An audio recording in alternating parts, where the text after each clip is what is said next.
Yes, we're here. Oh my god, I clicked out at the last second. Oh no. Oh, is that better? Yes, it sees it now. Good job. Good job, computer. You did so well. Also, as always, if you can hear me, right? Can you hear me now? Yeah. As always, if there is background noise, it is my AC because it's not that hot, but you know, you have to keep the place kind of cool. And we're gonna continue game, and I don't know if I'll make it through Ash today, but I hope I'll get at least mostly through Ash today.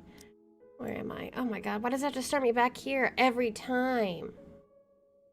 Here. Story update. I didn't even get that one. So I'm like pretty much halfway through. 12%! I'm getting somewhere, right?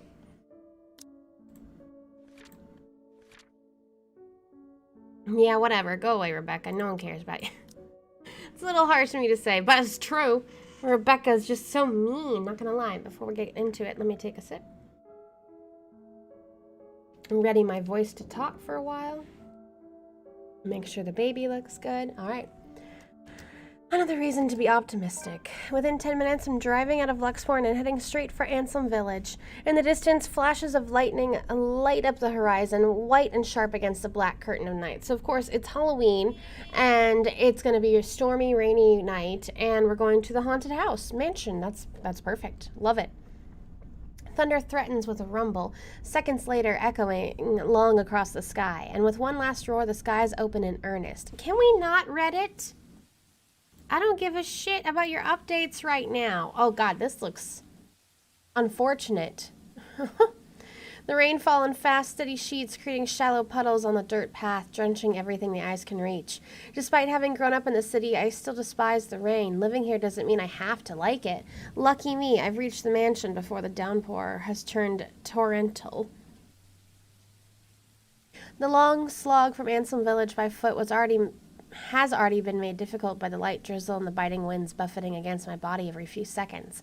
By the time I found cover under the trees lining the vicinity of the mansion, my shoulders are already drenched. My hair is also sticking against my skin and out in every possible direction. Thankfully, the letter, taser, and gun I've brought with me has remained relatively dry. That's the most important thing. However, these are the least of the problems at the moment. Sometime after the housewarming party, Mr. Wright has suddenly grown a brain and tightened the security around the mansion. A guard is now stationed in every possible point of entry, the main entryway, the back door leading to the kitchens. Hell, it's almost a miracle no one spotted me as I entered the property, although that's probably because I've kept close to the forest. While I can always create a clever way in for myself under this deluge, it'll be difficult to do so without making much noise or leaving tracks. I don't really have the luxury either, do I? Nope. Considering how off this place feels since I've stepped in the property and the mansion came into view, every light is off. Every light is off. Even with the security personnel on patrol outside the whole house itself, it feels empty, eerie, and too quiet. Normally, I'll pass it off as some kind of power outage because of the storm. It's not a far-off conclusion when this place is in the middle of nowhere. However, something feels wrong. Something happened here. Or about to. It's the sole reason why I haven't done anything yet, simply observing, watching, and listening for anything. I might be pressed for time, but I'm not a careless idiot. Although I need a way in, desperately so, moving it without thinking will only endanger me. With so many unknown variables in what we're dealing with, I also have to act on the assumption that someone is always in danger, especially in this place. I can't act impetuously. As much as I hate Mr. Wright, I'm not about to cause his death because of one of those thoughtless actions. If there's a place he deserves to be at, it's in a prison, not a morgue. So when a hoarse, painful sob suddenly rings out above the loud pitter-patter of rain, only then do I stir. A woman. Perhaps a servant, or worse, Hannah. It's coming from the forest? Just right up ahead, in fact, not too far from the house. Regardless, I give the place a quick, wary glance before following the noise, carefully keeping to the shadows one cautious step after another. Louder and louder it goes as I near, until it abruptly turns into a loud, desperate, anguished cry, and I break into a run. One nervous hand ready on the gun holstered at my hip, and the other raised for balance as I scurry across the dense understory.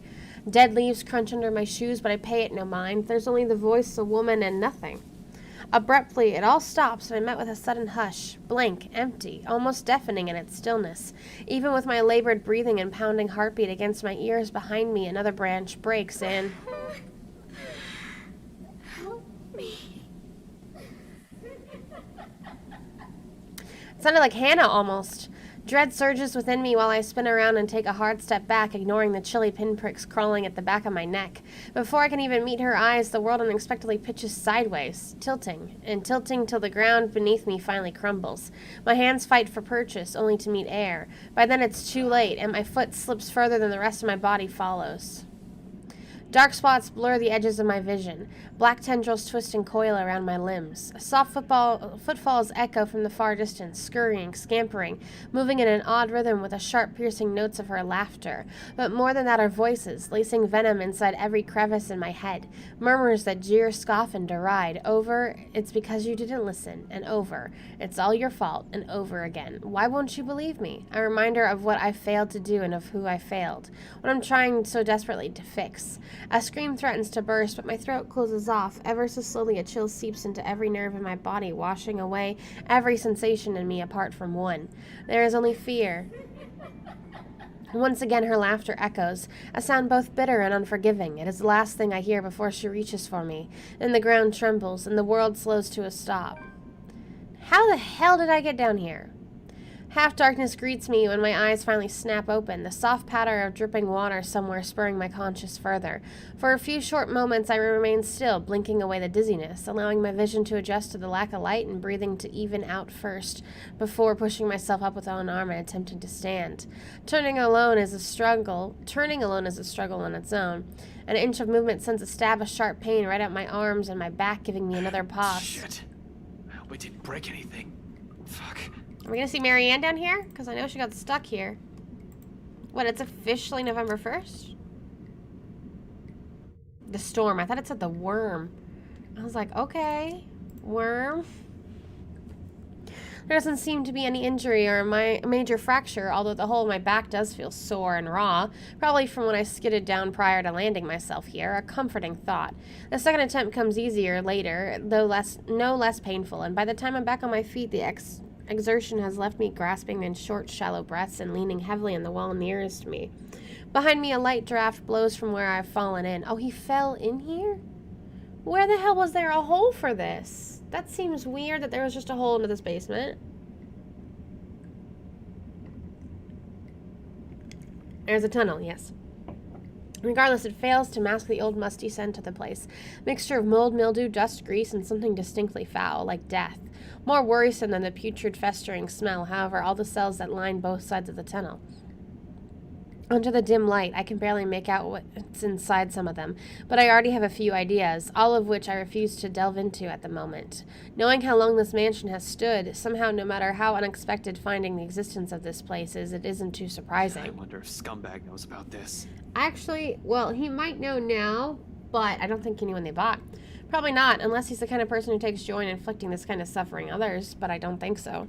He's rotten to the core, but not that rotten. He'll probably balk at this, move out at the first opportunity, and have it demolished. The very idea of what has occurred in this place years ago make me reel as well, and I've known long ago places like this tend to hold secrets. This, though, if this is just the tip of the iceberg, I fear what I may discover in the mansion itself and the tale behind that fucking letter. But fear's inconsequential. An unpleasant sight, as unpleasant as the sight of this is, this place might also be the only way for me to get inside unnoticed. Sighing and taking one last gulp of clean air, I push away from the wall and delve deeper into the passage. It'll be smooth sailing from here on. No. Turns out that alone is asking for too much this early. No 20 paces into it, I think that's Marianne. Another sound abruptly rises above my footfalls, rebounding off the hollow walls and echoing inaudibly across the whole span of the tunnel before fading away just as stiffly as it rang. I pause, nevertheless, straining my ears for more of it while I gradually move my hand to my side, slow and steady until the tips of my fingers brush off the gun's handle. Although the cold against my skin, it's the closest thing I have to comfort at the moment. For a long minute I wait, holding my breath, watching every form, edge, and shadow at the corner of my visions for any movement. After a heartbeat and nothing, I allow the tension to ease out of me in the form of a long, slow exhale, and that reverberates around the whole passage. Who's there? Hey, Marianne. Perhaps it's because of what happened earlier and how I've ended up here, or maybe it's because of my training, but in spite of the panic and fear in that voice, I don't immediately answer. Instead, I pull my gun free from its holster and wordlessly draw closer to where the voice rings out once again, afraid and frantic and weak. I'm asking you a question. Who's there? She's been here for a while. It's only after I've realized the safety, released the safety, do I answer while continuing my approach in a careful, steady I pace. think I should be the one asking you that. Who are you? Show yourself. I can't. I'm stuck in here. Well, a ghost would definitely not be saying that, or have a conversation like this, or be stuck anywhere. And as if to prove her point, she extends a hand from one of the cells ahead and waves. Then she pulls back, grips the iron bars, and rattle it lightly. I can't get out. Can you help? She's been in here since Friday.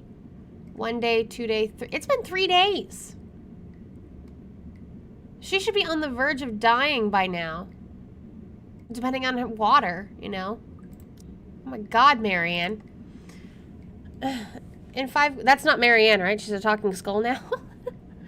In 5 quick steps, I'm standing in front of the cell, and sure enough, a woman's inside. That's just a skull. Slumped on the floor, holding the bars with shaking hands, clinging to it as if it's our only hope to keeping her upright. And not just any woman. Yeah. McLaughlin? Lachlan. The same one I met at G's 5 days ago. Smashed out drunk and babbling her frustrations about her employers. No, not McLaughlin. McCulloch. Marianne McCulloch. Famous interior designer extraordinaire. Not so extraordinary now with that exhausted and feeble look she looks. Trapped in a jail cell of all things. Her breathing shallow, and there's a paleness to her complexion. Sunken eyes, cracked lips, dry skin. All signs of starvation and dehydration. Thank you. Yeah, especially the dehydration. How long have you been stuck in here? Like 3 days. 3 days? 4? I don't know. I have no idea anymore. I'm surprised the lights are on. I just fell in, and that woman, whatever. Can you get me out of here? Please. In a moment. But here, go feed yourself first before you fall over. And food, too. I mean, water. I fished out an energy bar from my pocket and handed her. She's lucky I have one on me all the time. For sudden emergencies or extended stakeouts, a little sugar to keep me going. Like any starving person, she wastes no time making a grab for it, unwrapping it straight away and taking it in whole mouthfuls of it. Relief washes over her face on the first bite alone, although she's going to need more than that if what she said is true. But for the moment, it's enough to keep her alive. Good thing she seems to have the sense to prioritize survival over comfort, if the puddle on the corner of the cell indicates anything. Without water, the human body can only survive 3 days. No food, and I'll give it an average of 3 weeks, though even that would be pretty experience. Granted, some have survived longer than that. She's still fortunate I found her when I did. Now to get her out. Is he saying that she was drinking her own pee, or is there water dripping into her thing? I don't want to know the answer, really. My bobby pins won't be of any use here, not like I need it. Unlike the ones we have at the precinct, a simple barrel hinge holds the gates to the cell together. Even without special tools, I'll be able to lift the door and free her. However, with how heavy it seems, I'll need a lever or some sort to help. What are you looking for? Some wood, a 2x4, I guess, a plank or a pipe, anything I can use as a lever. Wait here. The hallway yields nothing but dust, dirt, and a few rusted chains scattered about. While I may find something in one of the open cells, I'm reluctant to check or even step in. We can't have another person trapped in here. However, McCulloch would ended up inside. My head snaps back to her. She extricates a wooden board from under the mess of hay and twine near her. Without prompting, she slips it through what little space there is between the bars. It's short, but appears thick and sturdy enough for intended purpose upon closer inspection. I hope. I get to work at once, anchoring the other end of the plank at the base of the door and applying ample force on the other end. It takes a bit of effort, no kidding about the heavy part. Still, a grunt, a gasp, and a creak. In a matter of minutes, with a little help from her on the other side, the door eventually lifts off its hinges, and it falls to the ground with a loud, ugly metallic thud, but the sound of it puts elation on her face. I mean, yeah. She doesn't even ask for help. As soon as she can, she hastily crawls out of the prison she has actually found herself in, more than happy to get out of it, despite lacking the strength to stand firmly on her feet. Thank you so much. Prison break. After the second day, I was so sure I was going to die in there. If you didn't show up... Yeah, she would die. I don't even want to think about it. How did you even end up here? Ghost shenanigans. For a second, she appears hesitant, looking away and fumbling awkward with her fingers. I was looking for something. Someone. A contemplative expression flickers in her eyes, something that's close to wistful, like when a person remembers a memory she's fond of. It doesn't last too long, but it still leaves me the impression that I've suddenly walked into something private, something deeply personal for her, and I'd rather not So ask. this whole tunnel, at the end of it, it leads right inside the mansion? The wine cellar. Right into the kitchen, There's then. a door of some sorts. I don't know. I think I pulled or pressed something somewhere. I was in a hurry. And I'm not sure if it'll open from this side. Hell, this place wasn't even in the floor plans. True. What do you mean? Does that really matter now? We have to get out of here. Fair. People died in this place. Kids. Oh, God. Oh yeah, where's the camera? Kids. I could have shown you, but that thing won't turn back on anymore. It's like it only waited for me to see it before shutting down or something. How long has that thing even been in there? But those poor kids. All because of that thing. Wait, hold on. What are you talking about right now? The bloody letter! Ever since I've read that thing, since that day at the open house, she won't leave me. But it should be fine now, right? I broke it. I broke all of it. She shouldn't be able to do anything now. What did she break? The camera? Nikala, one at a time. It's all that fucking paper's fault! Oh, God. Oh, God. I kind of like seeing her like this than anything Dear else. Lord in St. Adelaide, bless those poor souls. We're not safe here. We need to leave. If we stay here any longer. Mikalo! Abruptly, she stops, looks back at me with wild, panic-stricken eyes. I've seen it so many times these past few days from my own friends, even. To know she's seen things, that kind that'll easily make any person go mad. And perhaps we slowly are. The longer this takes, the faster our descent into it becomes. I can't even tell which is worse, death or this. Seems like no matter what we end up with, there'll be something horrible waiting for us. I need to hurry. I need to get inside this place, and you're more familiar with its layout. If you can help me. What? No! Why would I go back? Are you sure you haven't gotten raving mad yet? An exit's right here. Oh, so that's an exterior exit that he fell down. And this business with the letter has to end at some point. Look, I know you're not very fond of Luke Wright. Actually, she is. He's an okay guy. Damn right I'm not. He can just go. But are you really sure you want to leave him like this? And what about his wife? Yeah, you like Hannah. She falters, grows quiet as the tension lifts from her shoulders and slump. I do understand her issues with this. In fact, she doesn't have to go with me, only tell me enough info so I can figure it out on my own. She can always leave afterwards, be done with this whole damn mansion and letter, and the other end of this tunnel leads right into the forest. It'll provide ample cover for her to be able to slip out of the property unnoticed. All the same, she steels herself and squares her Just shoulders. until the kitchens. That's more than enough. She nods weakly, then without another word she gestures for me to follow, leading me further into the passage. Occasionally she'll stop to find purchase on the wall to catch her breath, but throughout the short walk she asks for neither a break or assistance.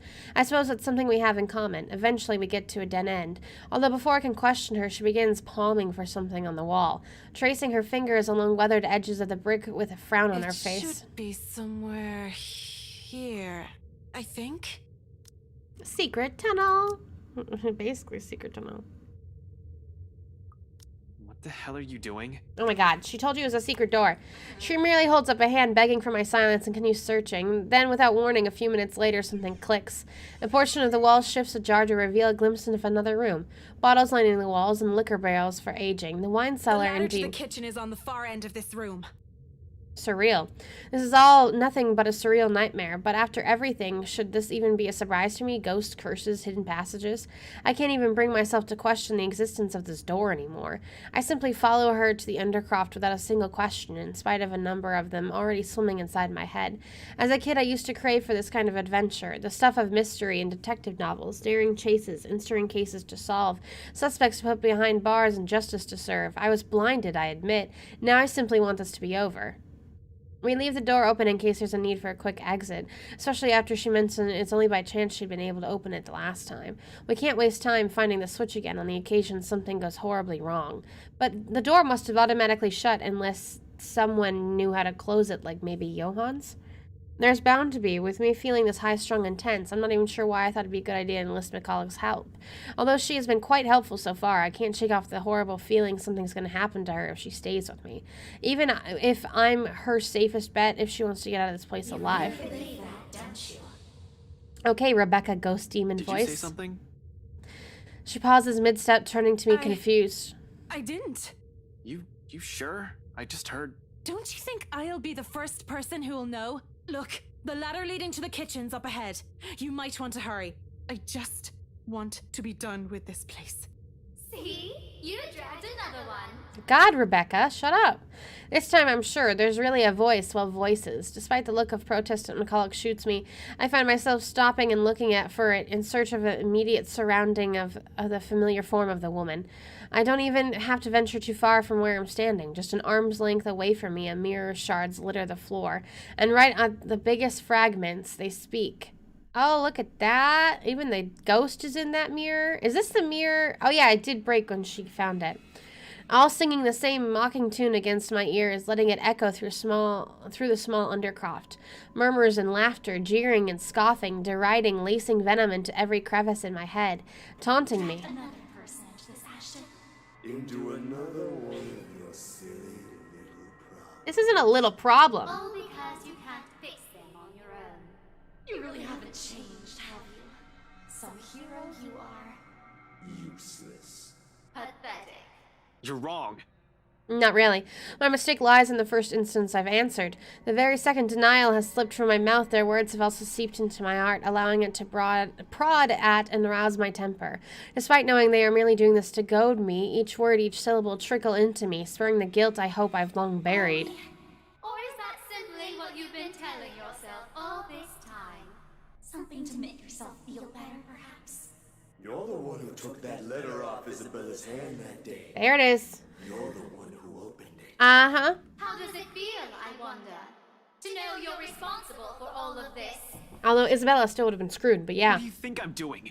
Why do you think I'm still trying to fix this? Oh, but you can't. It's already too late. And you know that. You know all of this is futile. Just face it, Ashton Frey. You're a failure.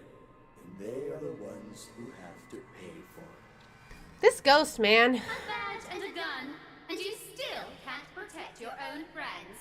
Can't even solve a case for an old man. Can't even bring Luke right to justice. Can't even keep his own family together. Oh, that's a deep one. No wonder they left you. Oh! Before you do the same thing to them. Oh, that's deep. Mom and Dad are better off without little old you, aren't they? It's a good thing they had the sense. Pitiful, isn't it? Some detective you are. Some friend you are. Some son you are. Jesus. Might as well just throw that rank away. You're no use to people either way. Shut it! I hate this. I hate how this monster can easily get through to me. Every weakness and every insecurity it knows, to hear it said in my friends' voices even more so. But what I hate above all of this is... You know it's true, though. All of it. It's why all you can do is tell us to shut up. Mm-hmm. You don't want to hear a single word, because you're already aware of it. You can't even admit it to yourself. Who's the coward now? But no matter how hard you try, you're not gonna be able to save anyone. Shut it! Not a single word anymore. Okay, everyone's got individual teeth except for Rebecca. Why are Rebecca's teeth one straight line? In the end, your own incompetence will eventually lead to the deaths of everyone you care about. Damn! Damn, bro. Wow, I'm skipping a lot of stuff here. A lot of stuff. Jesus. I skipped a lot of stuff here. Up here. Up. Oh my god, there's so much. What is this? Is this depending on if they're dead or not? It probably unlocks other dialogue like you let me die or you couldn't save me and things like that. You know what I mean? Holy crap. It laughs, sharp and piercing at its sounds. Something in me snaps, a rage hastily unfurling, red filling my vision. The next thing I know, I'm raising my hand and something grabs my wrist, followed by the buzz as another voice breaks through the haze. Don't listen to it! Thank you, Marianne.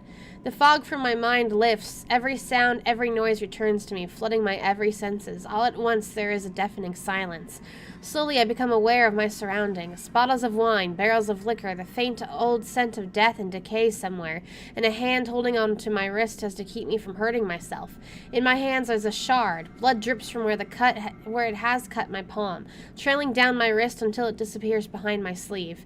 Not too deep, negligible. Negligible, even. There is a pain, however, a different kind, an ache somewhere else that stems not from the wound, but every single word that has hit. When I glance up at McCulloch, she merely stares at me with wide, horrified eyes. Listen to it. No matter what happens, don't do what it says. It's how it gets us. My grip on the shard falters, but only after I nod and drop it entirely does she release her grip. Afterwards, she simply steps back and looks away, hugging her arms closer to herself. She breathes a sigh, heavy. Perhaps weighted with her own guilt, what this monster might have used against her. We're getting close. She walks off without another comment, but there's worry in her eyes, as she gives the fragments one last glimpse. On the ground they lie lifeless now, no more voices, no more insults, but even as I walk away, one whispered taunt continues to ring in my ears. It's useless, Ashton Frey. You are going to die. And you are going to die alone. That Zack voice really hits a different chord with how deep his voice is and the high pitch they modified it. A fear, one that has been long kept in the darkest place of my heart, one that small part of me wishes for. The trapdoor swings open without much fuss. It isn't even locked, probably left open for when the Wrights ask for a midnight snack. Well, who would ask for... I guess Luke would ask for a midnight drink of wine for a snack, but not Hannah. I make sure the coast is clear, of course, before I pull myself and help McCulloch up. The butler of theirs is nowhere to be seen. He's probably sleeping, or attending to his master, or doing extra late night work before turning in for the night. Meanwhile, Wright won't touch anything to do with menial chores, not even with a 10-foot pole. It's next to impossible for him to have lingered here. No servants, not anyone, and just as easy as that, we're in. Gently, I close the hatch. If things go well, the same path will be our way out. If our luck doesn't hold, that's not an option now, is it? I have people waiting for me. I really don't want to think about what might happen. Sometimes it's best if we simply revel in the little victories. And the shards, look at that. Look at that. So where are we? Where are we? Where are we? We're here. We're going through a lot of straightaways. And then it looks like this is a decision coming up. They are great blessings when everything else is going against you. And in a place like this, fraught with unknown dangers, it's a feeling that lasts only about a second. Suddenly a sob. Again with this lady. Ringing out from some distant part of the house and echoing through its empty halls. Besides me, slumped to the ground, pale and breathing heavily, McCulloch immediately tenses. Her eyes go wide and she grips the side of the counter with a force that might be enough to crack it if only she had the strength. As it is, she can barely stand and she hasn't fully recovered. Makes sense of the 3 or more days without proper food or water. And it's this weakness that puts the fear in her eyes. She's aware if something happens, if there's a need to run, she won't be able to. She's a liability at this point. I really don't think going any further is a good idea. Look at this place. Everything seems fine. Nothing's off. Maybe we should just go? I really don't like the sound of that. But she is friends with everyone, so they could easily just go get Hannah and Luke and then just have a meeting in the kitchen here and give her food and water. You really don't have to come with me. Just until the kitchen, yeah? We're already here. You've done your part. From here on, I'm going on my own. Yes, I said that. But Can you even stand? she doesn't You'll answer. only be putting yourself in more danger if you follow after me. You have an easy way out of here. Stay here. Don't listen Once to you're this. okay, I need you to get yourself out of this place. What? I'm not going to leave you. Well, I'm not taking you with me either, lady. So it's here or out there. You really are mad, aren't you? Yeah, he is. Probably all will be. If no one fixes this little curse problem we have. You think you'll find something in here? This is just a mansion, for God's sake. Maybe it's worth a shot. Besides, if what we're hearing right now says anything, I'd say scumbags. Who? Right. He might be knee-deep in trouble and he has no idea about it. McCulloch still appears as if she's about to argue, so instead of more words, I unholster my taser and hand it to her.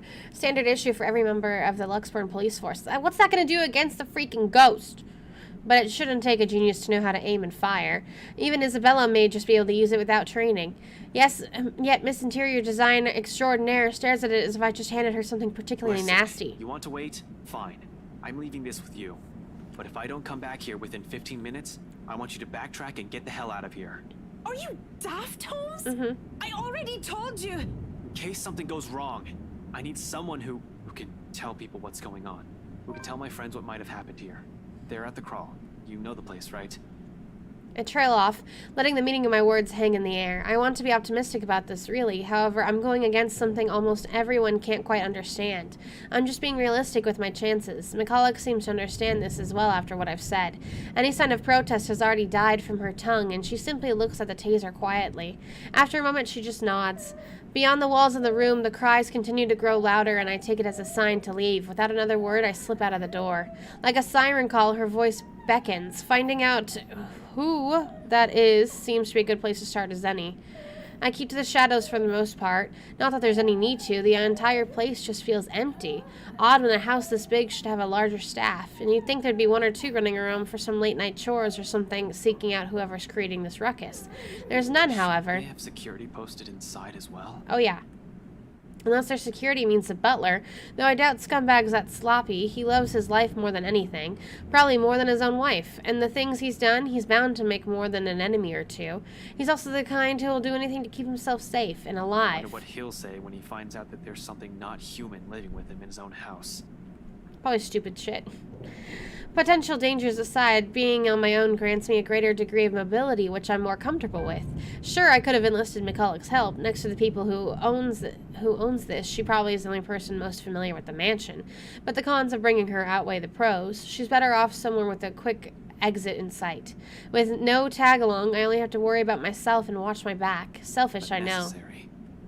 In the same manner, this whole plan is no matter how idiotic going into this is. Besides, I don't really need a guide when the house's layout is fairly simple, almost mirrored with only a few modifications in the rooms. Although I've only been here once, I think I already have a good grasp of this place's in and outs.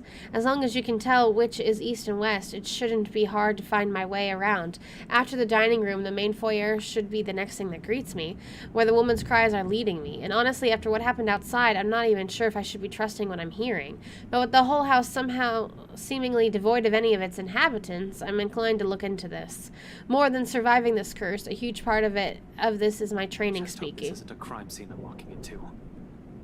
But nothing's ever that simple, is it? Not when you're dealing with the supernatural, nope.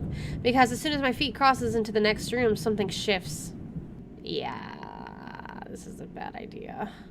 In a flash, and nearly without fanfare, it happens in the blink of an eye, and I almost miss it. One moment there's red, and then the next, I'm standing alone in the foyer. For a brief instant, I pause, glancing wildly around the place, blinking twice as if my movements will spur the vision back. Yet, nothing. No blood dripping on the walls, none trailing down the stairs or pooled to the floor, no eyes watching my every moment. Only the same cries gradually growing in intensity the longer I dally along with the voice. Desperate. Where are you, Mother? Is that Hannah? Is that Hannah's voice? It sounds like Hannah. Ooh, we're coming up to the decision. Oh my god, this decision is leading me crazy paths, man. And one decision will lead to another decision. Oh my god. Pleading. Mother, please. I don't want to be alone. Upstairs. The place not entirely empty then. A better question now is who. Definitely not Scumbag or the butler, yet I've yet to see them hide nor hair of them, and not knowing where their whereabouts puts me on the edge. I have yet to be careful not to make any noise or be seen. Maybe the wife? Though one can't really tell if it's her, the way the walls echo. Nevertheless, it pushes me to move, taking almost 2 steps at a time, despite the sickening feeling that someone's lurking behind every great shadow, every small corner I pass. As if the house has several eyes watching my every movement, as if something alive dwells behind the walls itself. Again. Oh my god, what was that noise? What the fuck was that noise? Oh, boy. Oh, it's back to normal. I try to shake it off. Yeah, shake it off. Shake it off. Shake it off. That's all you gotta do is just shake it off. Oh my god. But the uneasy sensation has already made home in the pit of my stomach, dread, and it only grows deeper the closer I get to her. The relative emptiness of the place doesn't help either, neither does the harsh wind battering the windows, nor the sheets of rain pelting down the roof. For a fleeting second, I find myself wishing for Scumbag to simply show up. I don't get too far down into that train of thought. Abruptly, the cries stop, replacing it with... She's here. She's here, Mother. Is this Charlotte? The lady of the house before? She won't leave, Mother. Because she's the one who wrote the help me letter. I don't want to go with her. Tell her to go away. Mother! Mother, she's here! Help! That can't be good. Adrenaline overcomes me in a rush, and in no 2 heartbeats, my feet's already moving before any sense can catch up or doubt creeps up into me. My hands ready at the holster as I hastily set off for the far side of the hall. One alarmed footstep after another while struggling to keep the sense of panic at bay. The door lies ajar at the end and coming from the floor above. Going to hurt me! Help me! I do not hesitate. Moving in, despite the lack of light, the steep stairs, or the thick layer of dust kicking up with every step, I pause only a moment upon reaching the top. Then, without wasting a second, I push open the door. Why would you... Yeah, there's Charlotte. So she has Hannah's voice actor? Interesting. Okay. She sits in the middle of the room, shoulders hunched and shaking.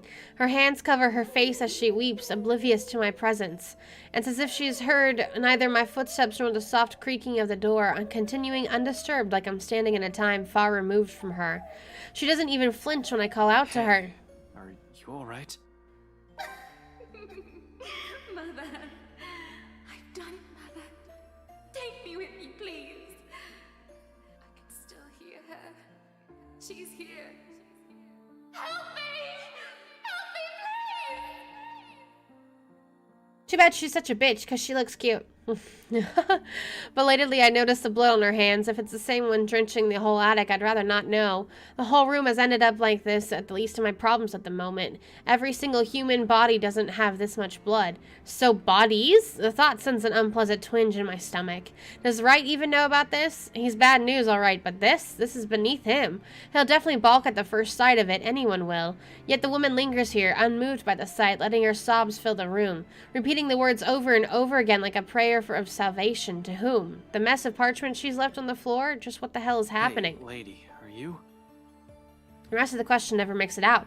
I don't even see it coming. Should have been more aware and on guard, really. But there's little I can do when a well-placed blow to the back of my knees makes me stumble. That's probably Johann's. Johann's is like, what the fuck is happening here, dude? Why are you in here? Where's the new one?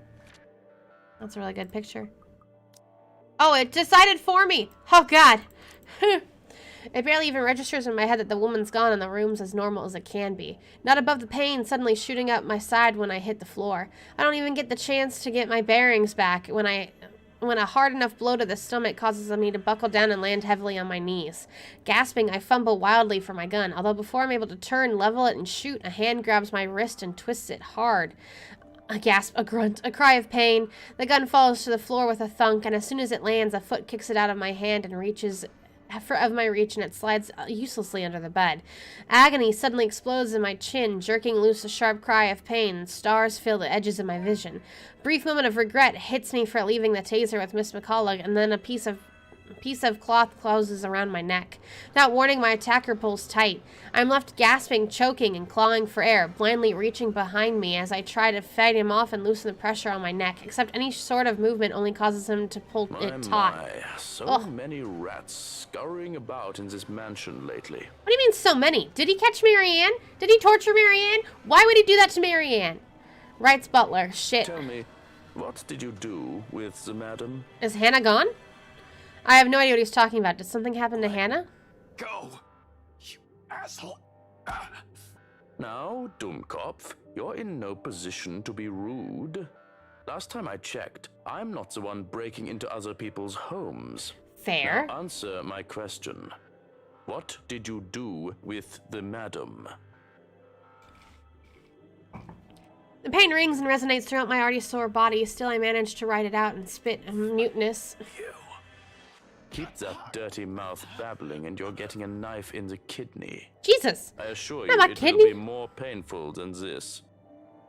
He really doesn't need to threaten me by now. It's all too much to bear, and at this point my lungs feel like they're burning without the lack of air. Dark spots begin to fill the edges of my vision. Ever so slowly, the world around me dims. My consciousness rapidly slips away from me, and without meaning to... Get away from him! Isabella just showed up? Hearing that voice, it's as if I've been doused with a bucket full of ice-cold water. Familiar. Too familiar. And more importantly, it shouldn't be here. I shouldn't be hearing it here. She shouldn't be here. Immediately my eyes snap open. How the fuck did... Was she just following? Did she, like, stalk him? Because this is pretty freaking quick.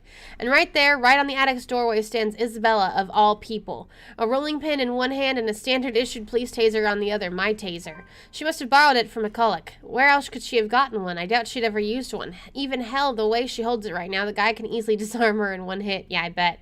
But there's something in her eyes. Although there's a look of fear in them and her hands shake, she keeps the weapon trained and pointed at Scumbag's lackey. Untrained or not, she does not plan to leave here without putting up a fight, it seems. Admirably, really, but it's just not something we need right now. I need her to be away from here. I need her safe, but the chances of that happening grow slim with every laughter that slips from us. This is just getting better and better. The Bratwurst won't be pleased with the number of bodies we have to dispose of today, you know. Tell me, how many of you are there? So I can prepare the proper number of bags. What the fuck? Damn it. What the fuck is going on? Thank you. Why is she here in the first place? Did she follow after me? Who else came with her? Zach? Rebecca? I like the story updates. Yes. Are they all here? Panic surges within me. They probably made this plan. Like, Zach probably told Isabella and Rebecca, hey, he's gonna go to the house alone. And they're like, okay, we're going after him. And Zach's like, yeah. Panic surges within me. She knows how bad the situation is, but did she really have to run in here and expose herself like that? Does she even know how to use a taser, for fuck's sake? More than worrying for my life, it's her I'm concerned about.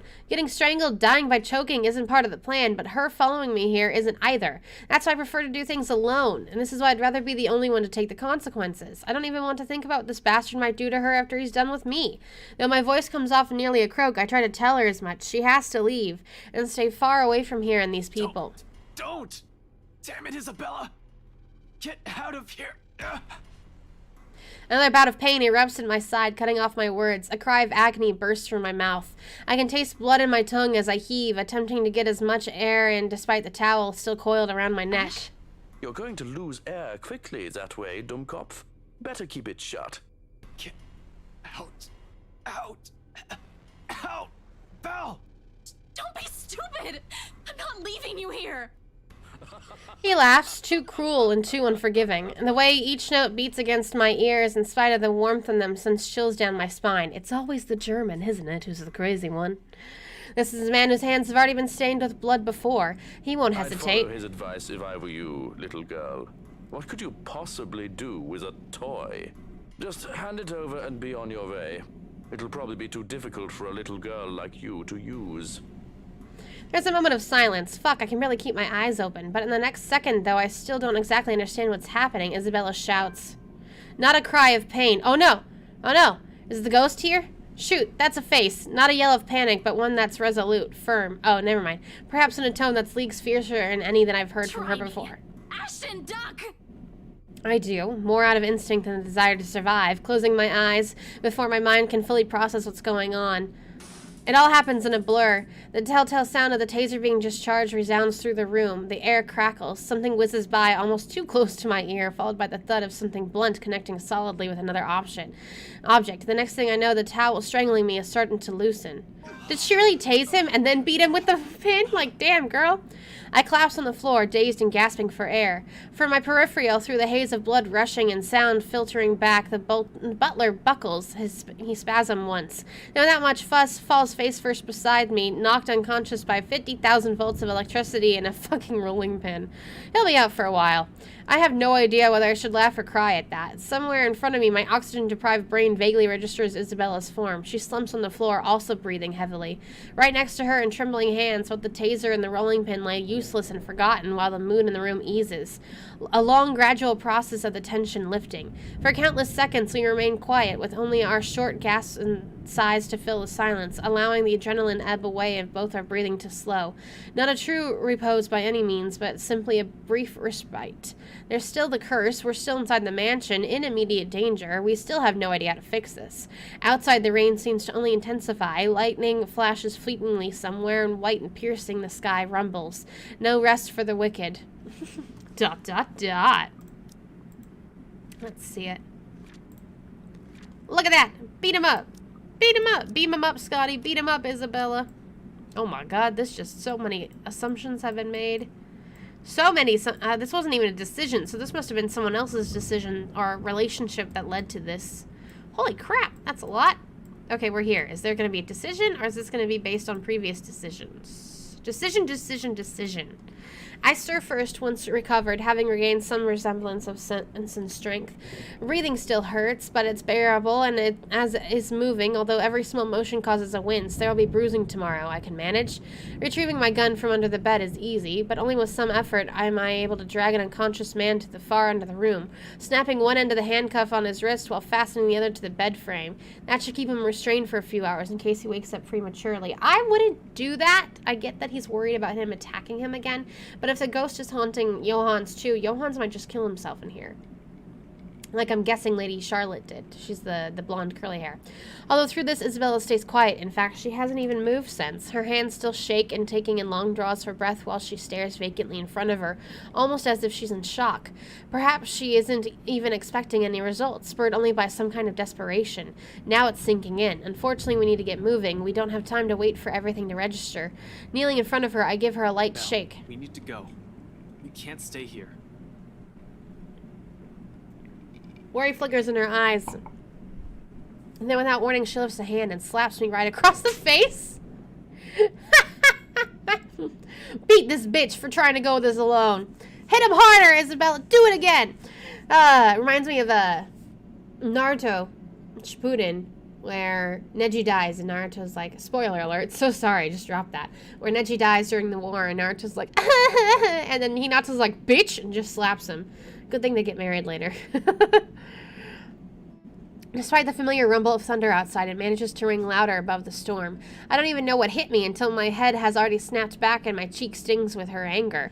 And it is anger, in spite of the stillness and the lack of words afterwards. Not fuming, though, never fuming, but the kind that burns lightly and soundlessly. A frustration instead of a seething rage. One that just ebbs as quickly as it flows, and once the tide subsides, there's only that gleam in her eyes, warm, steadfast, and unflinching.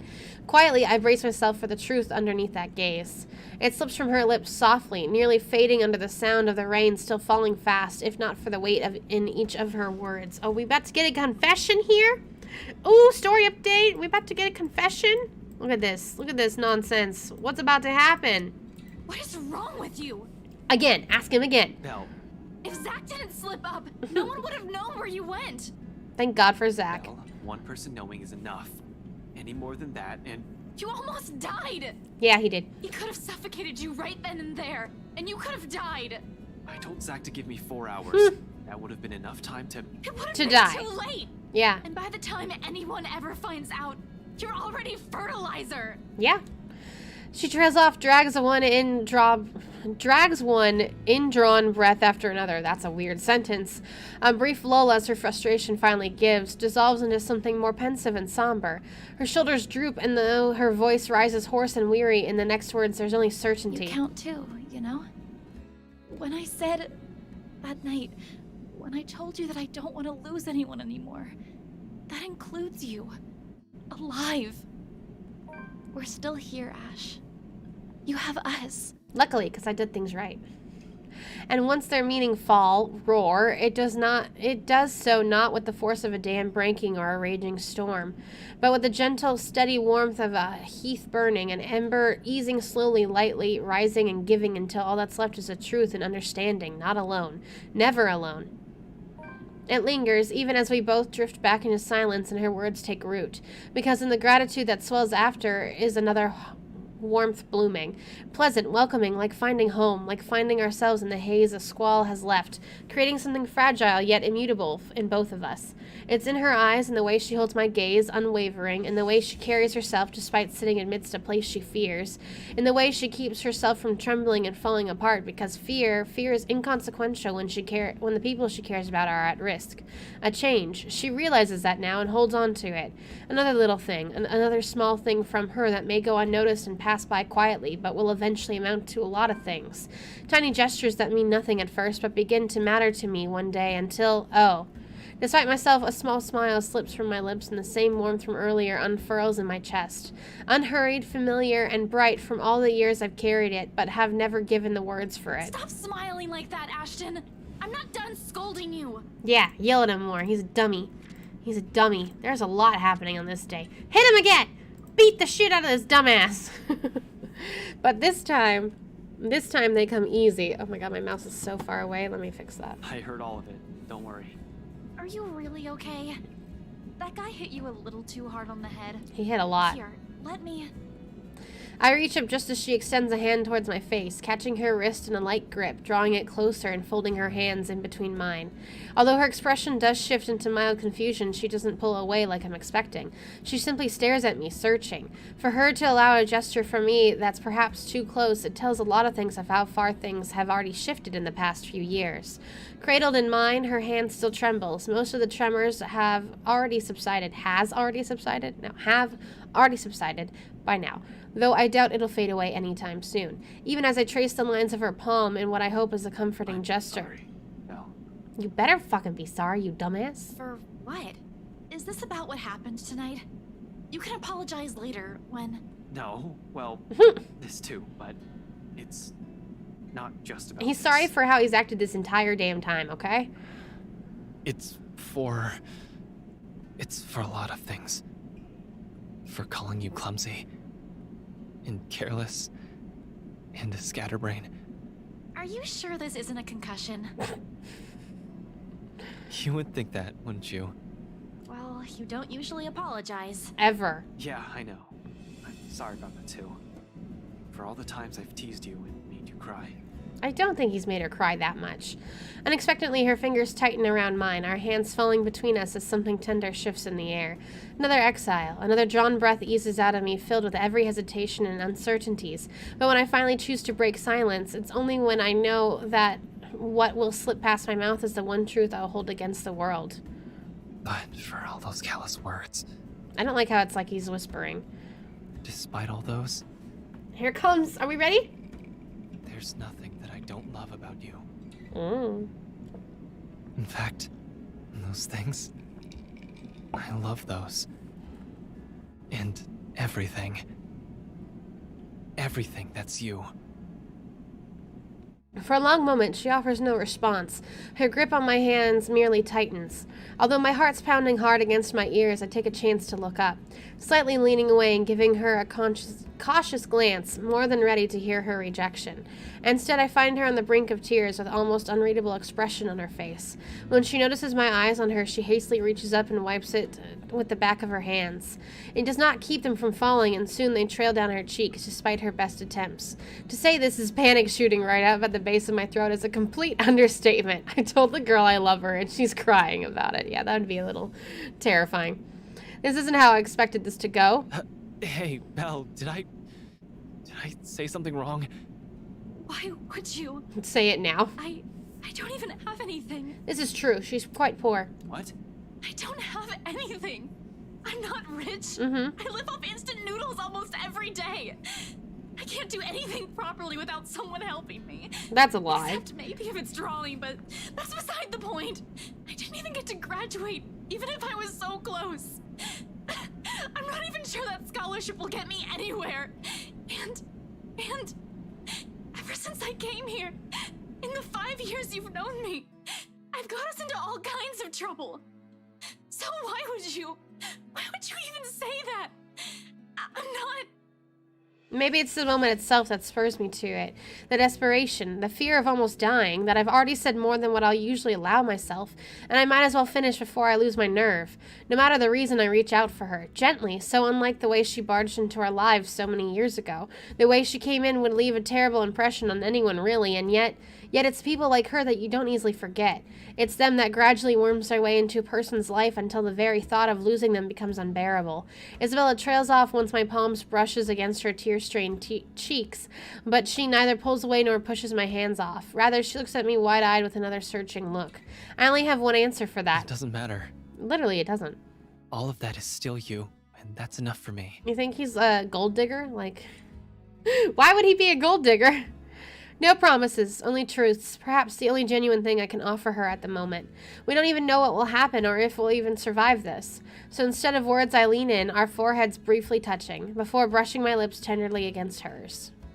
Hell yeah, but it's weird that it's in this room out of all places. Because this will be a story to tell. Remember the room where I found the letter and started the whole mess and the curse, and it was terrifying, and I saw a ghost in it a couple times, and you nearly got killed in it, and then we kissed in there, and it was weird. The kiss is nothing intimate by any means. There's a brief second once our lips touch when she tenses, unsure. A long moment of not knowing what to do with her hands until she settles them on me. Slipping it up my arm in a light grip, too afraid to make a mistake or hurt. But for now it's enough. It's the closest we can come to it. Rather than give out empty promises or grand proclamations, we have this. Something she soon, instead of words, achievement unlocked. Something she soon understands as her shoulders ease and she permits me to draw her closer, deepening the kiss. Softly and gently, a short second of simply allowing the world to melt away around us in this roar above anything else. Like every little thing between us that has built up to this one single point in time. A moment that becomes hours and hours alone. Something to hold close to until all of this is over. And if you want to get the true ending, Ash has to die. But Isabella, Zach, and Rebecca are alive.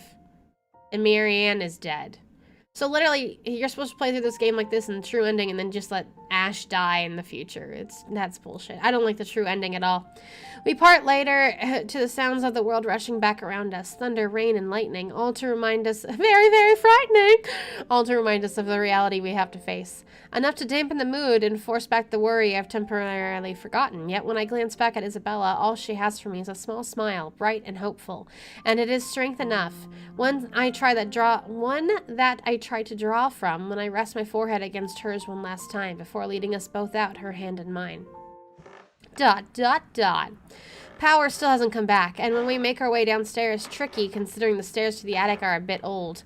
One misstep and anyone might end up slipping and falling. You're lucky if that's all that'll happen to you. With the stairs this steep, a broken neck is a likely outcome. Thankfully, Isabella's here to guide me through the darkness. She knows this place better than anyone, after all, in spite of the misfortunes it has brought Careful. to us. The floorboards over there aren't very sturdy.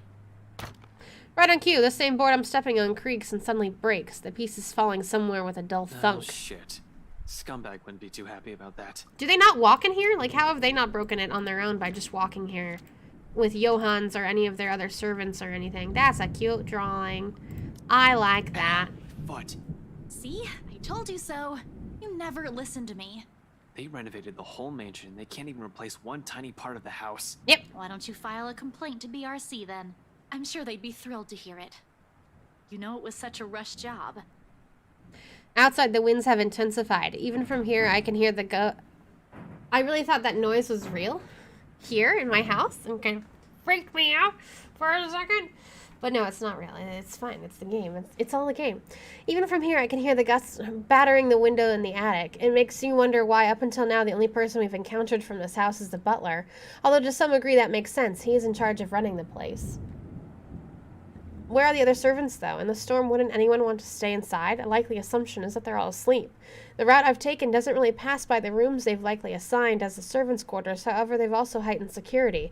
I brushed it off earlier, thinking they'll be posted a lot closer to where the master's rooms are, but the second floors are devoid of anyone as well, as if every inhabitant of this place suddenly disappeared overnight.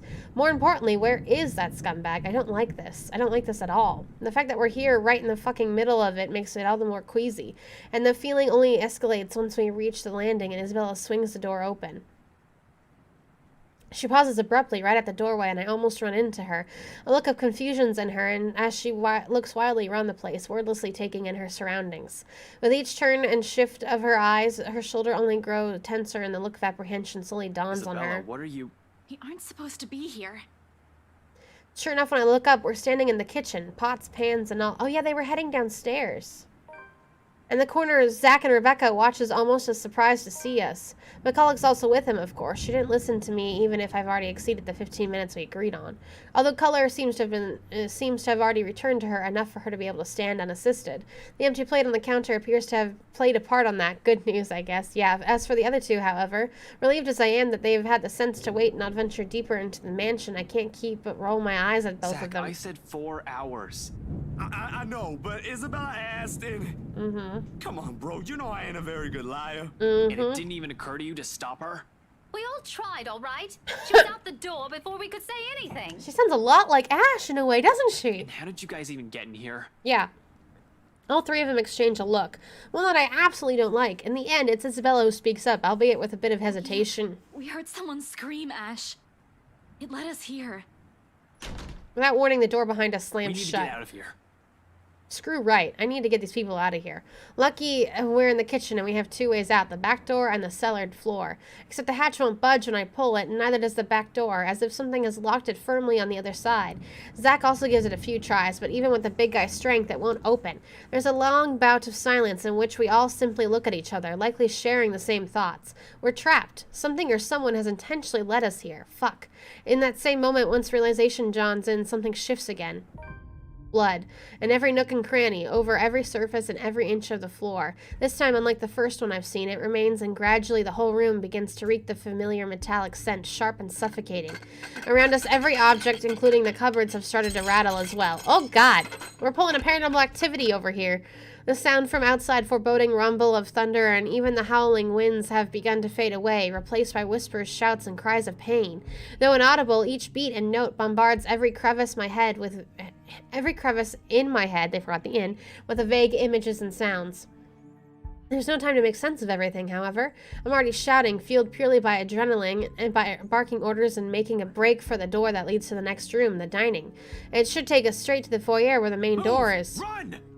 Right in front of us, the mansion has started to change, and we're in the thick of it. However, instead of the dining room it's supposed to open to... What the hell? No wonder they haven't found anyone. The bedroom welcomes us instead. How the hell did Isabella even find him? Upstairs, in the attic. An image that lasts only but a second before blood begins to seep into the room. Filtering the walls, trickling with every nook and cranny. Everywhere furniture shakes and every beam rattles. Before we can even step back from the horror gradually unfolding in front of us, the door slams shut. A loud thud bringing a sense of dread and chill creeping up in each of us. Along with it is a realization the whole place is reordering itself. And with the door closed tight behind us, showing no signs of budging, even through the sheer force, there's no choice but to go forward and hope to all gods that it'll lead us to an exit. Until then, running's the only thing we can do, spurred by nothing but fear and a sense of desperation to live. It's useless, Ashton Frey. But with each room we pass, it only becomes apparent that the house has no intention of letting us leave. It lured us all here, then we've fallen for it. Now it's playing a little game with us, a sordid form of amusement. For whom? Their laughters are the only thing we can hear. Jeez, it's turned into some really horror housey shit. With every hall we cross and door we slide open, the hope of finding an exit merely dwindles. The gun at my hip is useless here. I am useless here. Some fucking genius I am. Some fucking person to trust I am. All of those, they mean nothing in the face of the unknown. Finally figured it out. Huh, Ashton Frey.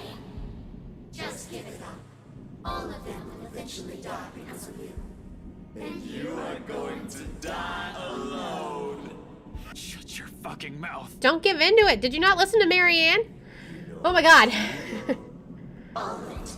It's why all you can do is tell us to shut up. It's the same conversation You as don't want to earlier. hear a single word, because you're already aware of it. You can't even admit it to yourself. Who's the coward now? But no matter how hard you try, you're not going to be able to save anyone. The more gruesome the place turns, the bleaker our chances simply get. Wails and screams fill our ears as we pass by, words from a time when people long gone, laced with nothing but pure agony, calling out and reaching out to us. Their voices almost too real, as if we're not the only ones trapped here, that there are others begging for release from this wretched place. Or maybe it's all a show, a taste of what will eventually be, souls forever held captive in a never-ending nightmare. Mother, I've done Mother. Take me with you, please. I can still hear her. She's here. Help me! Help me, please! Is this what the curse is? What it means for all of us? That the letter, not a morbid cry for help, but an invitation? A beckoning for unsuspecting souls to be dragged into the place's horrors, to be put under centuries and centuries of torment and agony? Yeah. Suddenly, a dying and painful death seems preferable, enticing than ending up here, living a tortured existence. Or perhaps it's all the same. Still, hope worms its way into me, not a usual thing for someone like me. But after going through countless doors and corridors, every little sign of hope I'm willing to cling to as long as it'll get us out of here. We're back in the dining room again. How long have we been running? How long since we've left the kitchen? At some point I've lost track of time, with the windows barred tight and the sounds lifting in the air, nothing but shouts and shrieks. It's impossible to tell. Not that it matters when an end is in sight. Shelves and furnishing bars at the door, each stained with blood and gore, that if the situation isn't as desperate as it is, I'll find a way out. But there's still a gap left at the topmost part for a person to go through, as long as you use the shelves to It's climb. an exit, all right. From here I can spy familiar walls of the foyer. Relief, only relief, washes over me. Although my legs have been strained taut by the running, and every bone in my muscles in my body ache, there's only an easing. A sense of tension relieving, while energy flows back, you mean? Through me at the sight of an end. No sooner I'm leading us out of it. Zach helps McCulloch first, assisting her up and through the gap, before giving a hand to both Rebecca and Isabella. And the moment the ladies are in, I nod for him to go through. I'll watch your back. Surprisingly, he does that without any protest. I mean, at this point, yeah, he'd be like, okay.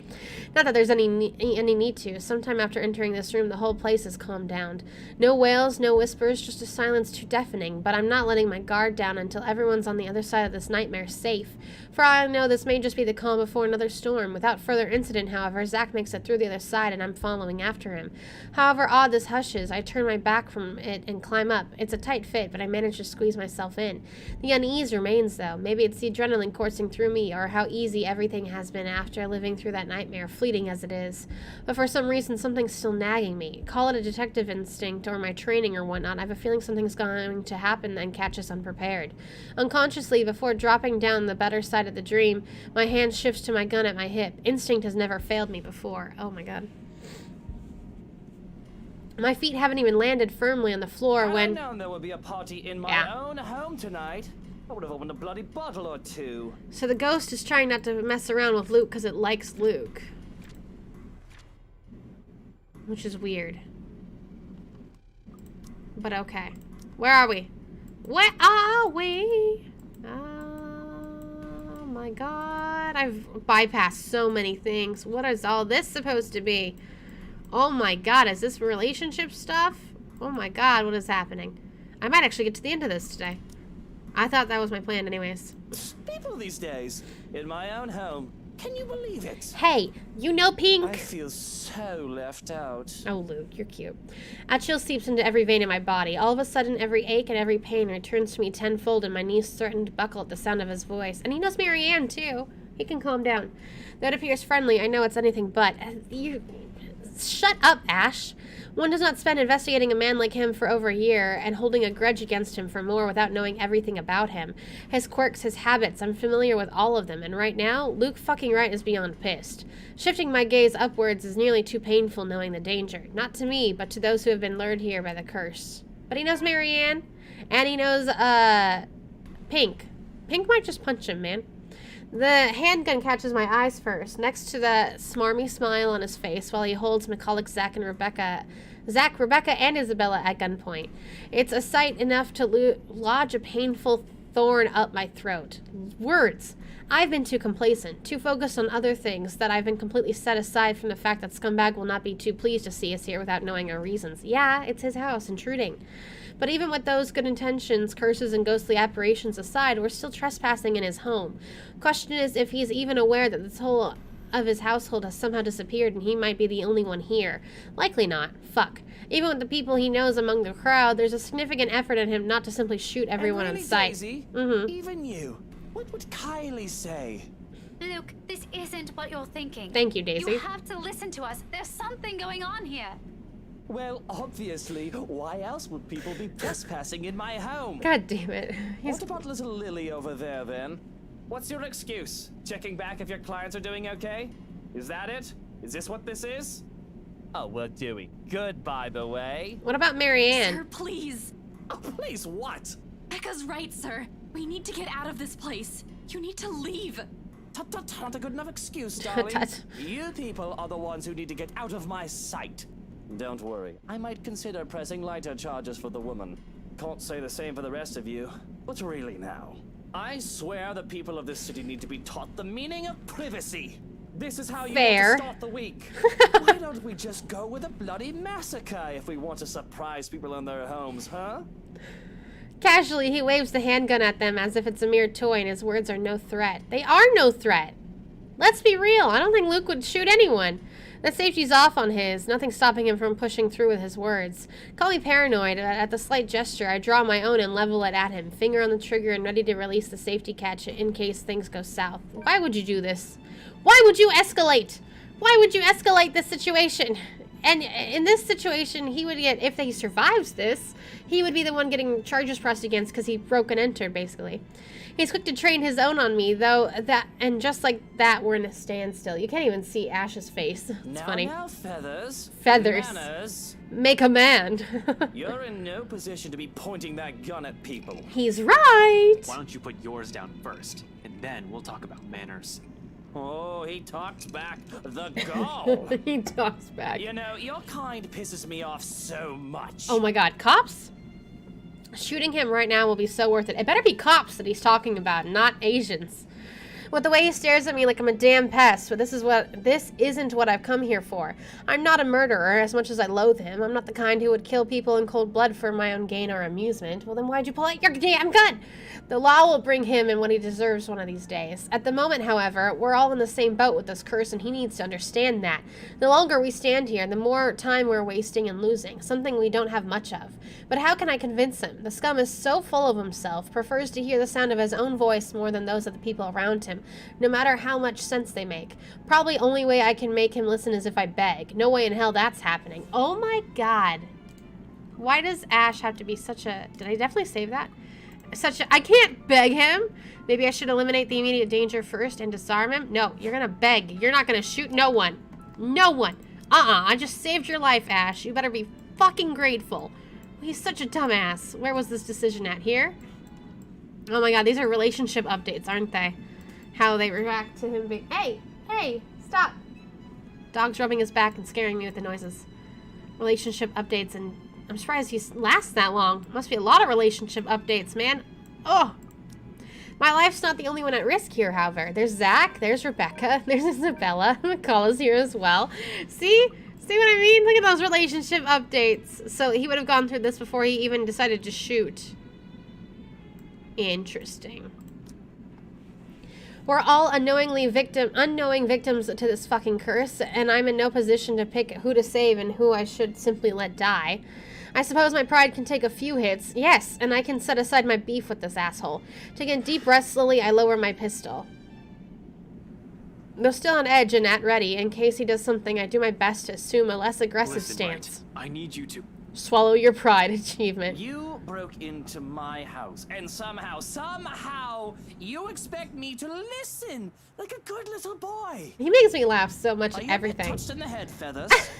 I'm not the one breaking laws here. He is right. Look here, fucker. If I wanted you dead, I could have done it so many times already. In fact, I can easily shoot you down right here, right now. And you won't be able to do a damn thing, even with that gun. Jesus, Ash. Suddenly he laughs, almost howling, in fact, like I've just told him the best joke he's heard all his life. Only thing missing is for him to keel over and start rolling around the floor, all the while I do my best not to sock him with the sorry end of my pistol. You have guts, Feathers. You have guts. I'm glad he found that so funny, though. Did you hear what you just told me? Yeah. You've just threatened me inside my own house. Mm-hmm. My own home. You know what I'm thinking right now? In another lifetime, we would have probably gotten along well. Mm-hmm. He's right on that, at least. I might have ended up like him if I didn't have Professor Andrew, Rebecca, Zach, and Isabella.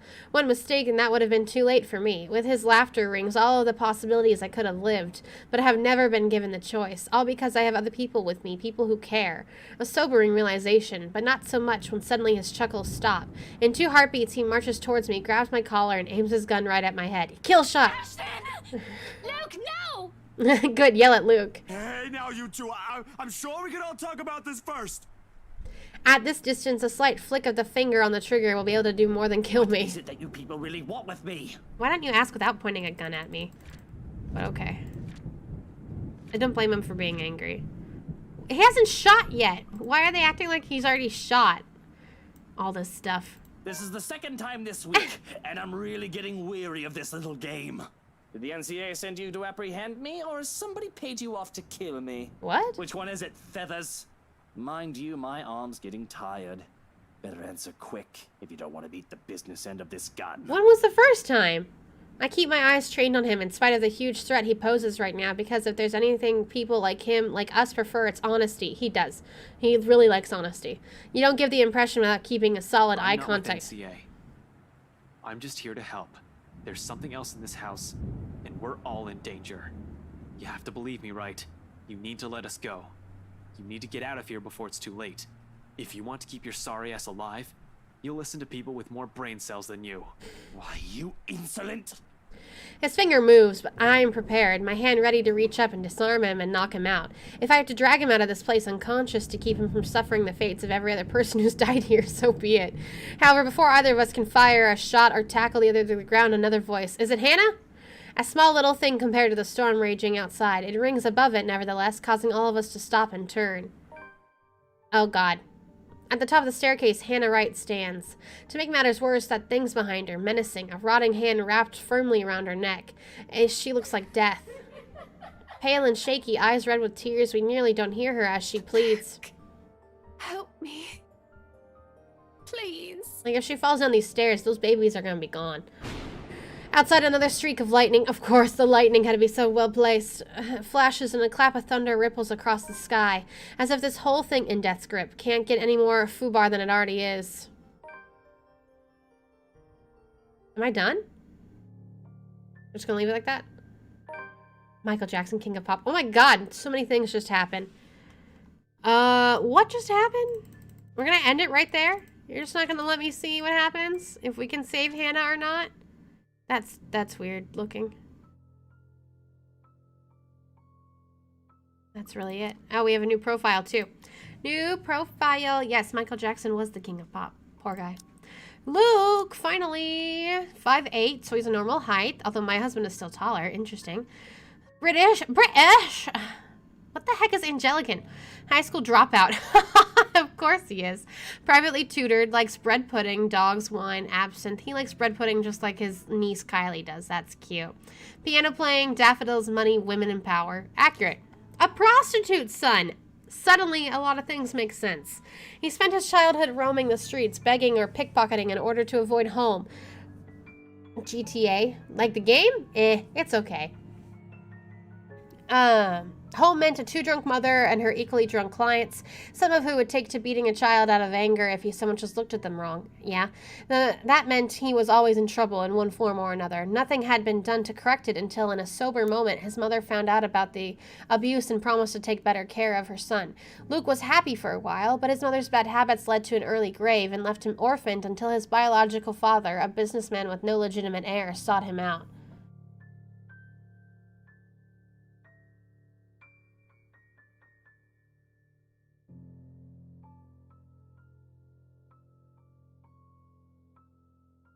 Okay. He was trained to inherit right enterprise, but along the way got mixed up with illegal activities, and that put the company in a bad spot after assistant ran off with a large sum of dirty money. Bankruptcy would have been inevitable if he didn't marry Hannah. How lucky that a businessman with no legitimate heir sought him out. That is super lucky. Super lucky. Wait, where are we? It hasn't told me where I am. Let's look at this. This posture. This posture. That hasn't changed. They're the same. Hannah's a little less. We better get hers up a bit in this one. To say that I'm scared of what's happening is a gross understatement. I want to see where we are before I pause and end for today. Trouble of any sort is the last thing I want to get home to after a long day at work and a trip to the bar.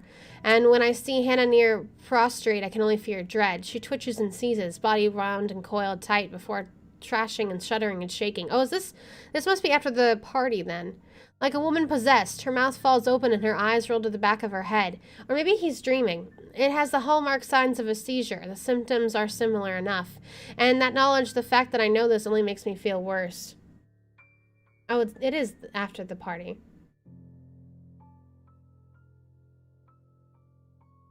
But to hold her close is all that I can do while she trashes about.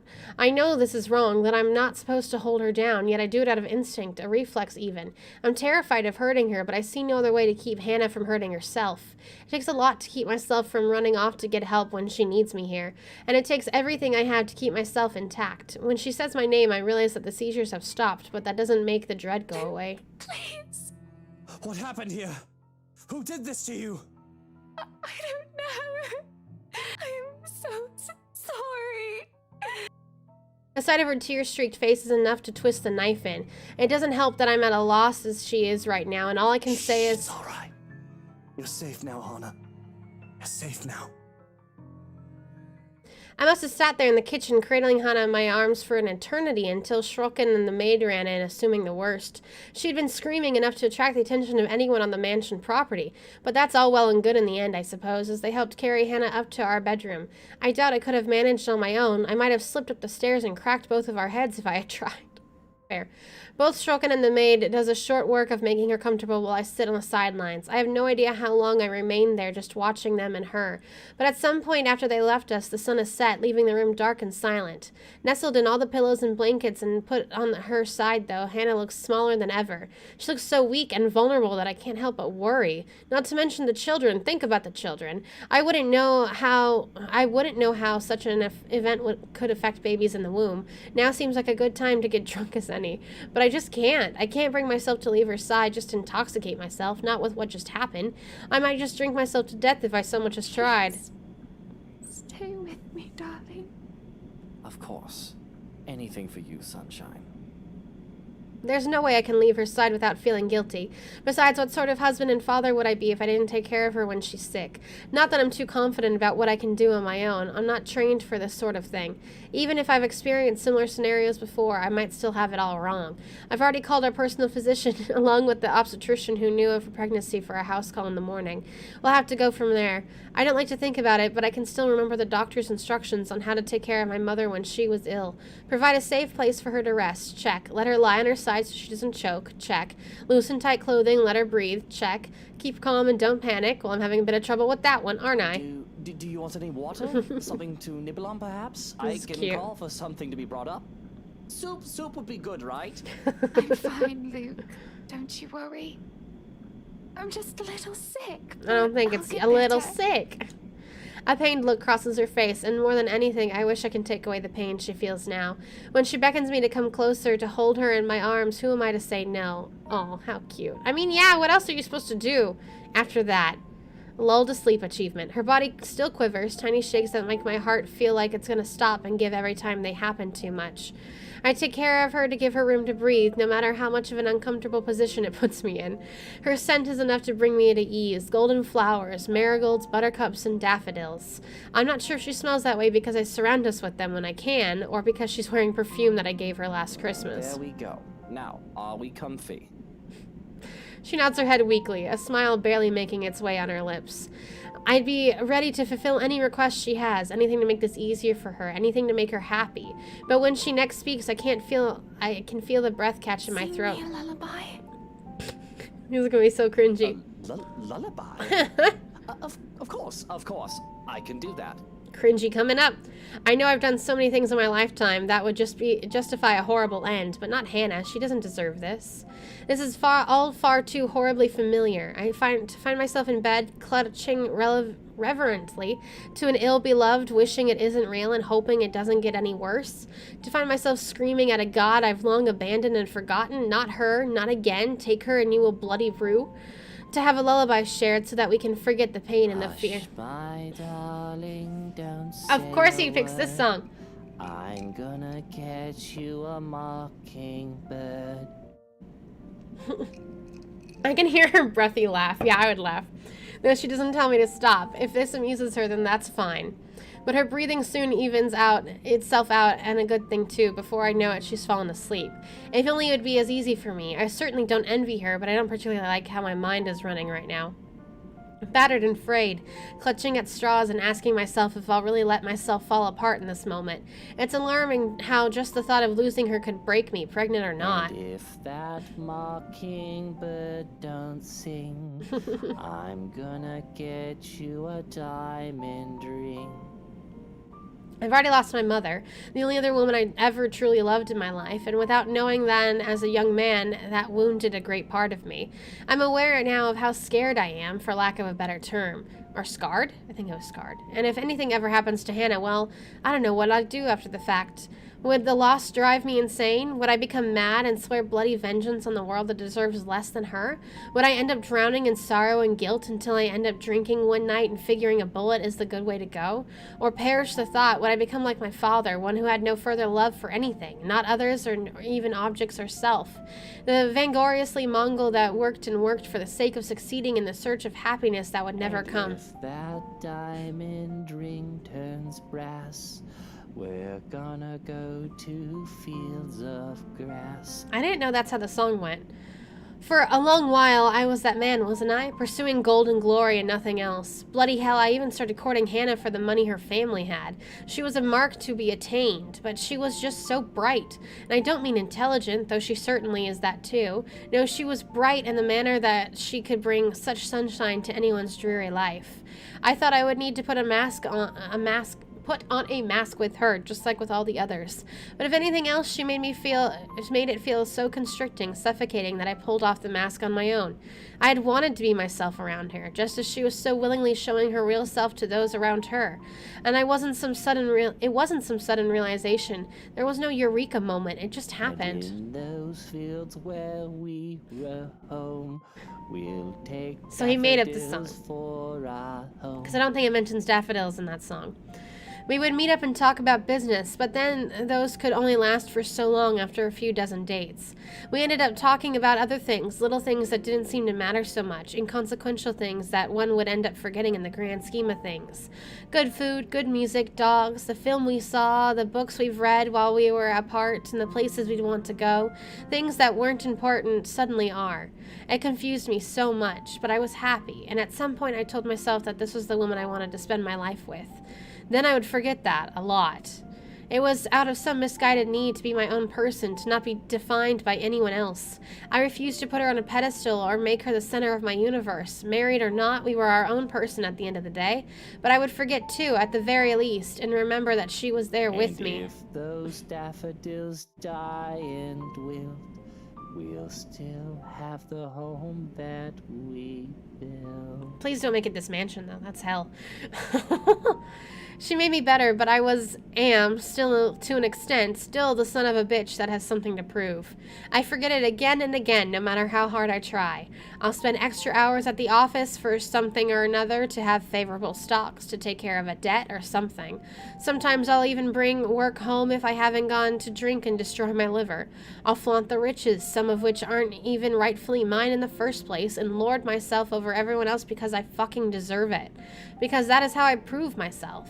When I don't even have to prove myself to Hannah. Sometimes I wonder, had we met under different circumstances, had I grown up in a different way, would all of this been any better? Would we have been happier? My sunshine. Now there's a thought. And with that cuteness and happier ending compared to that ghost threatening to choke out Hannah at the top of the stairs in a couple days, because that was on Saturday, and the ghost is trying to kill her just 3 days from now. Let's actually see what the picture looked like, though, because it's cute. But with all that being said, oh, look at it. There it is. That's adorable. Oh, they both fell asleep? How cute. How cute. But with that being said, I'm going to have to stop this live stream there, because I've been going for an hour and a half. Yeah, and I'm glad I finally got through Ash. Luca's the last one of the story. And oh my god, is that longer than Ash? It's a little longer than Ashton. Oh, we have a lot of story to get through, it seems. Oh my, there was 4 ways this could have played out. Oh yeah, I guess there was, she could have left and they were on good terms, or they left on bad terms, or she was still with him but on bad terms, I'm guessing, as the 4 different states of the relationship that this could have gone. Oh, you can't even see this because I'm looking at my face. Hi. That's what it is. That's what it looks like. But yeah, we have a lot to get through. This is longer than Ashton's, and it'll probably take me another 2, 3, 4 live streams, maybe. Hopefully I'll get it done by Halloween, because on Halloween I'm going to play a different game, and I'll be in my costume, which is nothing too crazy. It's like a chef's costume, whatever. It's super plain. But I'm hoping to finish this before that, so that Halloween can be a new game and a little more scary and things like that. But yeah, I've been enjoying this playthrough so far. If you guys have, make sure you leave a like, comment if you have anything to comment, or any other games you want to see me play, and subscribe if you're new, because I'd love to hit 1,000 subs eventually, because I've been here for forever. But anyways, thank you guys so much for watching, and I'll see you all next time. Till then, bye guys.